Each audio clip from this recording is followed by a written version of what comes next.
വീഡിയോയിലേക്ക് സ്വാഗതം. ഇന്നത്തെ വീഡിയോയിൽ പറയാൻ വേണ്ടിയിട്ട് പോകുന്നത് ഇൻകംപ്ലീറ്റ് ആപ്ലിക്കേഷൻസിന്റെ റിജക്ഷനെ കുറിച്ചിട്ടാണ് പറയാൻ വേണ്ടിയിട്ട് പോകുന്നത്. വളരെ പ്രധാനപ്പെട്ട അപ്ഡേറ്റ്സ് ആണ് ഇന്നത്തെ വീഡിയോയിൽ പറയാൻ വേണ്ടിയിട്ട് പോകുന്നത്. 3 ടോപ്പിക്സ് ആണ് ഇന്നത്തെ വീഡിയോയിൽ നമ്മൾ ഡിസ്കസ് ചെയ്യാൻ വേണ്ടിയിട്ട് പോകുന്നത്. ഒന്നാമത്തെ കാര്യം എന്ന് പറഞ്ഞു കഴിഞ്ഞാൽ ഇൻകംപ്ലീറ്റ് ആപ്ലിക്കേഷൻസിന്റെ ഡയറക്റ്റ് റിജക്ഷൻ ആണ്.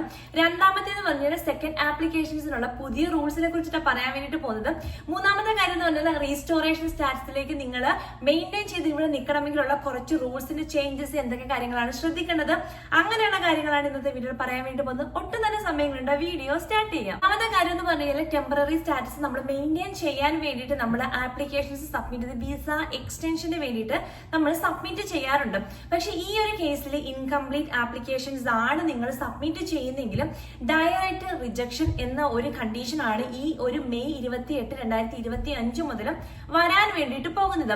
നേരത്തെ കണ്ടീഷൻസ് എന്ന് പറഞ്ഞു കഴിഞ്ഞാൽ നമ്മുടെ വിസ ആപ്ലിക്കേഷൻസിൽ അത് കുറെ സബ്മിഷൻസ് ഒക്കെ വരുമല്ലോ, കുറെ ഡോക്യുമെന്റ്സ്, അതൊക്കെ സബ്മിറ്റ് ചെയ്തില്ലെങ്കിലും അവർ നമ്മളോട് ചോദിക്കുമായിരുന്നു. അതായത് വെബ് ഫോം റൈസ് ചെയ്തിട്ട് നമുക്ക് ആപ്ലിക്കേഷൻസ്, ബാക്കിയുള്ള ഡോക്യുമെന്റ്സ് അതൊക്കെ ഇപ്പൊ ഫോർ എക്സാമ്പിൾ ഇപ്പൊ എംപ്ലോയർ ലെറ്റർ അങ്ങനെയുള്ള കാര്യങ്ങളൊക്കെ ആണെങ്കിലും നമുക്ക് വെബ് ഫോം റൈസ് ചെയ്തിട്ട് ആപ്ലിക്കേഷൻസിനും സബ്മിഷൻ കൊടുക്കാമായിരുന്നു. മുതൽ അതില്ല. ഇനി നിങ്ങൾ ആപ്ലിക്കേഷൻ സബ്മിറ്റ് ചെയ്യുന്ന സമയത്ത് ആപ്ലിക്കേഷൻ ഇൻകംപ്ലീറ്റ് ആണെങ്കിൽ അവർ ഡയറക്റ്റ് ആയിട്ട് റിജക്ട് ചെയ്യും, ഒരു സെക്കൻഡ് ചാൻസ് ഇല്ലാതെ എന്നാണ് പറയുന്നത്.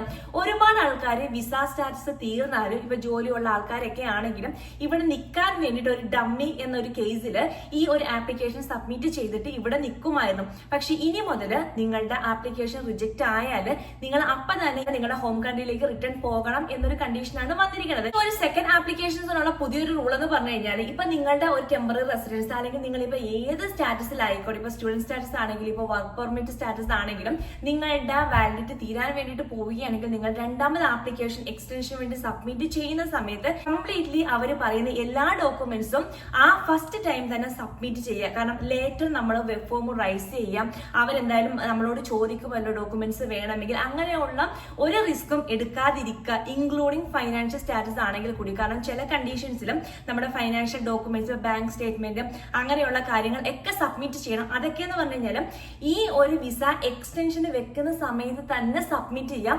നിങ്ങൾക്ക് ആ ഒരു ആപ്ലിക്കേഷൻ ഇൻകംപ്ലീറ്റ് ആണെങ്കിൽ അവർ ഡയറക്റ്റ് റിജക്ഷൻ ആയിരിക്കും. നിങ്ങളോട് തന്നെ പെർമിഷൻ ചോദിക്കാതെ, സെക്കൻഡ് ആയിട്ടും വേറെ അഡീഷണൽ ഡോക്യുമെന്റ്സ് ചോദിക്കാതെ അവർ ഡയറക്റ്റ് ആയിട്ട് റിജക്ട് ചെയ്യും എന്നാണ് പറയുന്നത്. ഇനിയുള്ള മൂന്നാമത്തെ കേസ് എന്ന് പറഞ്ഞെങ്കിൽ റീസ്റ്റോറേഷൻ സ്റ്റാറ്റസിനെ കുറിച്ചിട്ട് പറയാൻ വേണ്ടിയിട്ട് പോണത്. അതായത് നമ്മൾ ഇവിടെ നിന്നു, നമ്മുടെ സ്റ്റാറ്റസ് ഇപ്പൊ ടെമ്പററി ആയിക്കോട്ടെ, സ്റ്റുഡന്റ് ആയിക്കോട്ടെ, അതെല്ലാം എക്സ്പയറി ആയി പോയി. അപ്പൊ നമ്മൾ ഇവിടെ നിൽക്കണമെങ്കിൽ നമ്മുടെ സ്റ്റാറ്റസ് നമുക്ക് റീസ്റ്റോർ ചെയ്യേണ്ട ആവശ്യമുണ്ട്. ആ ഒരു കണ്ടീഷനാണ് റീസ്റ്റോറേഷൻ സ്റ്റാറ്റസ് എന്ന് പറയുന്നത്. ഈ ഒരു റീസ്റ്റോറേഷൻ സ്റ്റാറ്റസിന് വേണ്ടി നമ്മൾ ആപ്ലിക്കേഷൻസ് സബ്മിറ്റ് ചെയ്യണം. റീസ്റ്റോറേഷൻ സ്റ്റാറ്റസിന് വേണ്ടിയിട്ട് നമ്മൾ അഡീഷണൽ ഫീ പേ ചെയ്യേണ്ട കാര്യമുണ്ട്. ഈ റീസ്റ്റോറേഷന് വെക്കുന്ന സമയത്ത് നമ്മൾ കംപ്ലീറ്റ് ആപ്ലിക്കേഷൻസ് സെയിം ടൈം തന്നെ വെക്കുക. പിന്നെ അത് മാത്രമല്ല 90 days ആണ് ഈ ഒരു റീസ്റ്റോറേഷന് വേണ്ടി ആപ്ലിക്കേഷൻ സബ്മിറ്റ് ചെയ്യാൻ വേണ്ടിയിട്ട് പറ്റുന്ന ഒരു ടൈം ഫ്രെയിം എന്ന് പറഞ്ഞു കഴിഞ്ഞാലും നിങ്ങൾ നേരത്തെ തന്നെ നിങ്ങളുടെ ഈ എക്സ്പിറേഷൻ ഡേറ്റ് ഒക്കെ ചെക്ക് ചെയ്തിട്ട് ലാസ്റ്റ് നിമിഷത്തിലേക്ക് വെക്കാതെ മുൻകൂട്ടി തന്നെ ഈ ഒരു ആപ്ലിക്കേഷൻസ് ഒക്കെ സബ്മിറ്റ് ചെയ്യാം. ഇവര് പറയണത് ഒരു ദിവസമെങ്കിൽ ഒരു ദിവസം ലേറ്റ് ആയിട്ട് വരുന്ന ആപ്ലിക്കേഷൻസ് ഇവർ ഡയറക്റ്റ് ആയിട്ട് റിജക്ട് ചെയ്യുമെന്നാണ് പറയുന്നത്. അപ്പൊ നിങ്ങൾ ഇങ്ങനെയുള്ള ആൾക്കാർ പ്രോപ്പർ ആയിട്ട് എക്സ്പിറേഷൻ ഡേറ്റ് നോക്കിയിട്ടും ആപ്ലിക്കേഷൻ സബ്മിറ്റ് ചെയ്യാൻ എന്തൊക്കെ ഡോക്യുമെന്റ്സ് ആണ് വേണ്ടത് എന്നൊക്കെ നോക്കിയിട്ടും ഈ ഒരു ടൈം ഫ്രെയിമിനുള്ളിൽ തന്നെ എല്ലാ ഡോക്യുമെന്റ്സും ഫസ്റ്റ് ടൈം തന്നെ സബ്മിറ്റ് ചെയ്യുന്നതാണ് ഏറ്റവും നല്ലത്.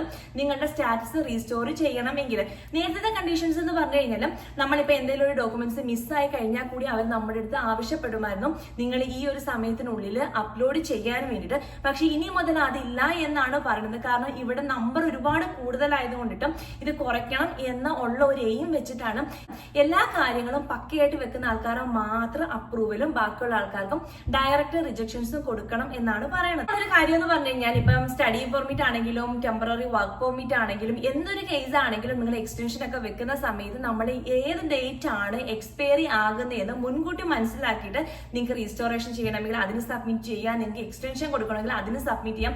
ഇനി മുതൽ പണ്ടത്തെ കേസ് പോലെ ഒരു ഡമ്മി ആപ്ലിക്കേഷൻ സബ്മിറ്റ് ചെയ്തത്, അതായത് ഇപ്പം വർക്ക് പെർമിറ്റ് തീരാൻ പോകുന്ന ആൾക്കാരാണെങ്കിൽ അല്ലെങ്കിൽ തീർന്ന ആൾക്കാരാണെങ്കിൽ ഒരു ഡമ്മി ആപ്ലിക്കേഷൻ സബ്മിറ്റ് ചെയ്തിട്ട് ഇതിന്റെ റിസൾട്ട് വരുന്നിടം വരെ എനിക്കിവിടെ വർക്ക് ചെയ്യാം എന്ന ഉള്ളൊരു മൈൻഡ് സെറ്റിൽ ഇനി മുതൽ ആരും ഇരിക്കണ്ട എന്നുള്ള ഒരു വാണിംഗ് എന്നൊരു രീതിയിലാണ് ഈ ഒരു ഡയറക്റ്റ് റിജക്ഷൻ കൊടുക്കും എന്ന ഉള്ളൊരു പുതിയൊരു റൂൾ വന്നിരിക്കുന്നത്.